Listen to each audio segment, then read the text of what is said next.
Helicopter বিধ্বস্তে গত মে মাসে ইরানের সাবেক প্রেসিডেন্ট ইব্রাহিম রাইসির মৃত্যুর ঘটনায় চূড়ান্ত তদন্ত প্রতিবেদন প্রকাশ করেছে দেশটির সরকার। সশস্ত্র বাহিনীর জেনারেল স্টাফের সুপ্রিম বোর্ড রোববার এ প্রতিবেদন প্রকাশ করে। তাতে বলা হয়, ইব্রাহিম রাইসির মৃত্যু কোনো চক্রান্ত ছিল না।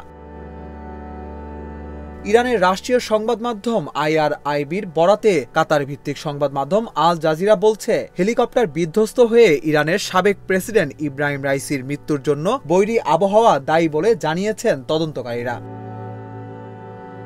চূড়ান্ত তদন্ত প্রতিবেদনে জানানো হয়েছে, দুর্ঘটনাস্থলে হঠাৎ করে প্রচুর ঘন কুয়াশা তৈরি হয়। এ কারণে হেলিকপ্টারটি পাহাড়ে বিধ্বস্ত হয়। এ ঘটনায় নাশকতার কোনো প্রমাণ পাওয়া যায়নি বলেও জানিয়েছেন তদন্তকারীরা। এর আগে সম্প্রতি ইরানে আধা সরকারি একটি বার্তা সংস্থা নিরাপত্তা সূত্রের বরাত দিয়ে জানায়, রাইসিকে বহনকারী হেলিকপ্টারটি বৈরী আবহাওয়া ও বেশি ভার বহনের জন্য দুর্ঘটনার কবলে পড়েছিল। গত 19 মে একটি বাঁধ উদ্বোধন করতে আজারবাইজান সীমান্তবর্তী এলাকায় গিয়েছিলেন রাইসি।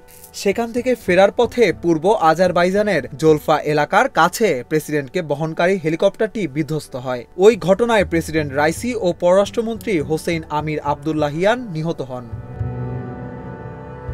নিরাপত্তা সূত্র জানিয়েছে, রাইসির হেলিকপ্টার বিধ্বস্তের মামলার তদন্ত শেষ হয়েছে। যা ঘটেছে তা একটি দুর্ঘটনা, এটা নিশ্চিত হওয়া গেছে। দুর্ঘটনার দুটি কারণ চিহ্নিত করা হয়েছে। একটি হলো আবহাওয়ার অবস্থা অনুপযুক্ত ছিল এবং হেলিকপ্টারটি ওজন সামলাতে অক্ষম ছিল। এর ফলে এটি একটি পাহাড়ে বিধ্বস্ত হয়।